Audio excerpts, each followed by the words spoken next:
Bienvenue dans les interviews du vendredi, je suis Virginie Giraud. Aujourd'hui, j'ai la chance de me trouver au musée de l'Armée à l'exposition Victoire, la fabrique des héros, une exposition qui s'intéresse à toutes les formes de la victoire, à toutes les manières dont elle a été vécue par les hommes et par les femmes à travers l'histoire et les continents.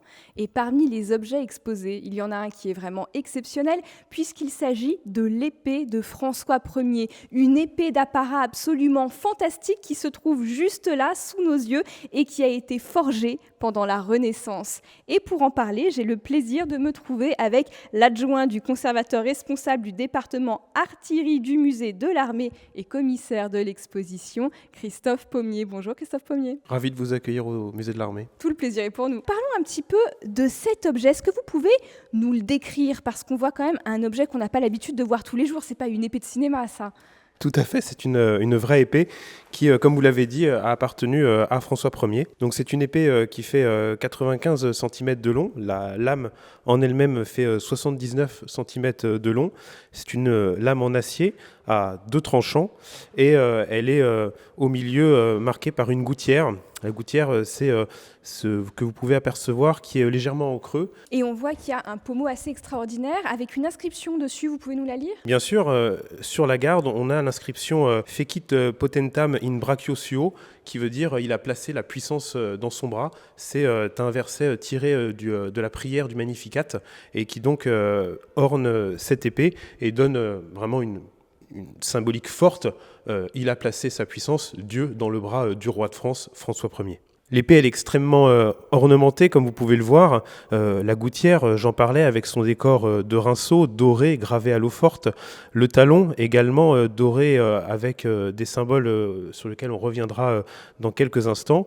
Et puis la fusée, la poignée, si vous préférez, avec ce décor de serpent, de candélabre, et puis cette salamandre dans les flammes sur son extrémité haute. Et sur le côté, ce sont des émaux blancs et rouges, c'est ça? Tout à fait, des émaux blancs et rouges qui sont séparés par des filigranes en or. Est-ce qu'on sait de quand elle date, cette épée? C'est une très bonne question et malheureusement, je ne peux pas vous apporter une réponse aussi claire que vous l'espéreriez. Cette épée, elle est datée aux alentours de 1515, mais on ne sait pas exactement si c'est avant ou après le moment où François Ier est monté sur le trône de France. Ce qui est sûr, c'est son fabricant. Parce que sur la gouttière, vous avez la mention Cataldum fecit, ce qui veut dire Cataldum a fait. Exactement. Et Cataldo, c'est Pietro Cataldo, un armurier lombard actif au XVIe siècle, assez peu connu malheureusement. On a quand même sa trace dans des livres de comptes espagnols. Il a fabriqué des épées au profit d'armées espagnoles, mais malheureusement, c'est tout ce qu'on connaît de lui. La datation,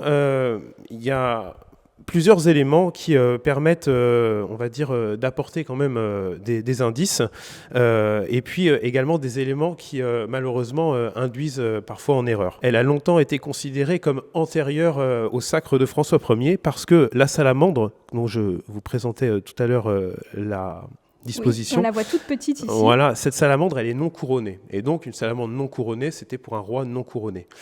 Malheureusement, j'ai envie de dire, on s'est rendu compte qu'en fait, après le sacre de François Ier, on continue à avoir des salamandres qui sont non couronnées aux côtés de salamandres couronnées. Donc c'est finalement pas un élément qui prêche en faveur d'une datation de manière sûre, précise, avant 1515. Cette salamandre, pourquoi François Ier en a fait son emblème? Alors on ne sait pas exactement pourquoi il en a fait son emblème. On sait que par contre il choisit assez tôt, dès 1504, on a une mention de François, alors François d'Angoulême, avec la salamandre comme emblème personnel. Pourquoi la salamandre? Il y a plein d'explications possibles. C'est un animal réel, mais qui a une place importante dans le bestiaire fantastique du Moyen-Âge et de la Renaissance. En choisissant un animal, de toute façon, François Ier, on va dire, vraiment marche dans les pas des grands souverains de l'époque.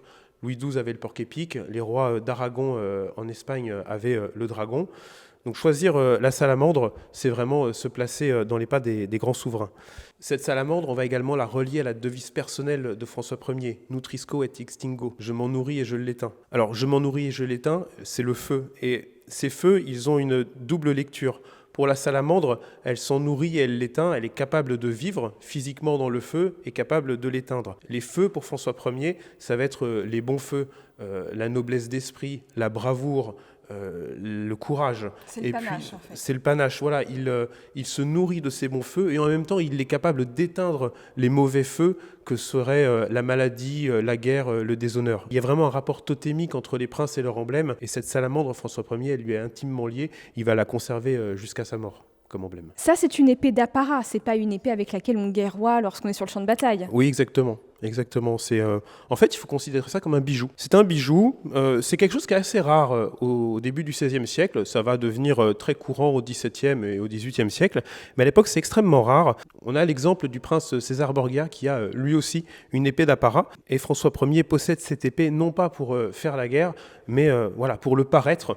C'est un bijou qu'il porte à sa ceinture, qui va affiner sa silhouette, montrer sa puissance, sa richesse, son bon goût également, mais c'est en aucun cas une arme. L'émail est trop fragile.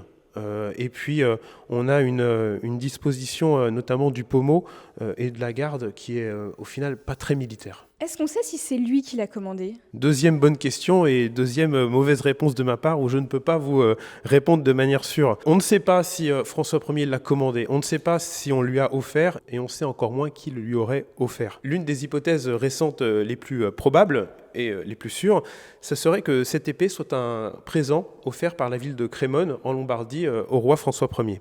Alors, pourquoi Crémone ? Eh bien, plusieurs éléments tentent à prouver cette origine. Le premier, c'est que la devise de Crémone, Fortitudo meae brachio, que l'on peut traduire par ma force est dans mon bras, correspond assez fortement au verset du Magnificat qui est inscrit sur l'épée. Et puis, les couleurs de la ville de Crémone sont proches également de celles de l'épée. Le blason de la ville alterne le rouge et le blanc, ce que l'on retrouve sur l'épée, avec cette alternance émaillée rouge et blanche.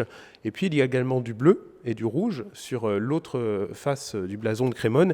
Et c'est ce qui, initialement, ornait la garde de l'épée. Aujourd'hui, l'émail a disparu parce qu'il est fragile, mais à l'époque, elle alternait le rouge et le bleu et le rouge de l'autre côté. Oui, c'est ce qui prend la lumière ici, c'est ce qui brille un petit peu, et on voit que c'était bleu. Exactement, ils sont incrustés dans les parties en creux de l'épée.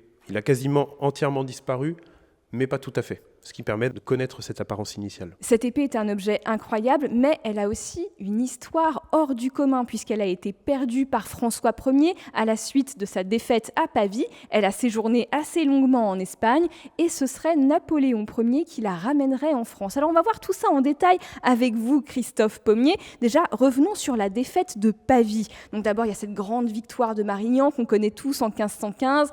François Ier remporte enfin le duché de Milan auquel il tenait, mais il le perd à Pavie. Alors, quelles sont les conséquences de cette défaite ? Alors, ces conséquences, elles sont vraiment importantes et désastreuses pour la France. Premièrement, le roi est fait prisonnier. Il est en captivité en Espagne et il ne sera libéré qu'après des cessions territoriales importantes à Charles Quint et le paiement d'une grosse rançon. Et puis, c'est la déroute totale des armées françaises en Italie.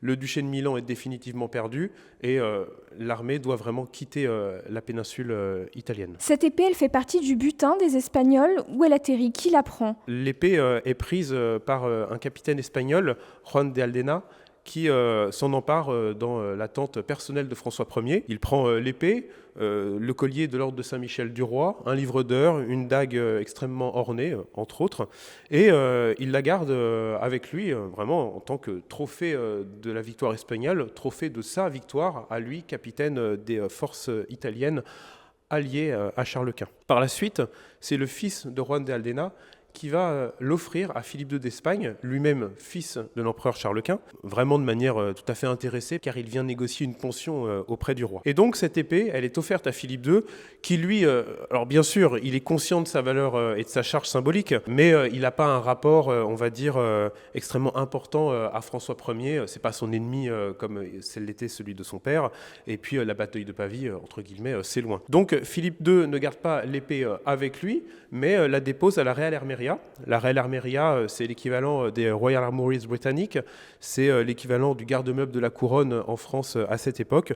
C'est l'endroit où les souverains espagnols conservent l'ensemble des présents qui leur sont faits, les trophées militaires également. Donc on va y trouver des armes, des armures, mais également des peintures, des tapisseries, des sculptures, des objets d'art. Mais alors dans quelles conditions Napoléon parvient à remettre la main dessus ? En 1806, Napoléon met en place le blocus continental afin d'isoler l'Angleterre de manière économique et commerciale. Sauf qu'il y a une entrée au niveau du Portugal, allié traditionnel de l'Angleterre, et pour intervenir au Portugal, Napoléon doit passer par l'Espagne. Il obtient ce droit, mais très vite, il va s'ingérer dans les affaires espagnoles, et à partir de 1808, l'armée française est présente en Espagne. Napoléon va demander au maréchal Murat, commandant de l'armée française qui intervient en Espagne, de s'emparer de l'épée de François Ier et de la ramener à Paris. Murat s'exécute, ramène l'épée à Paris, où Napoléon va la conserver jusqu'en 1814 aux Tuileries dans son cabinet de travail. Vraiment, il apporte une charge symbolique extrêmement importante à cette épée. Il ne la met pas au musée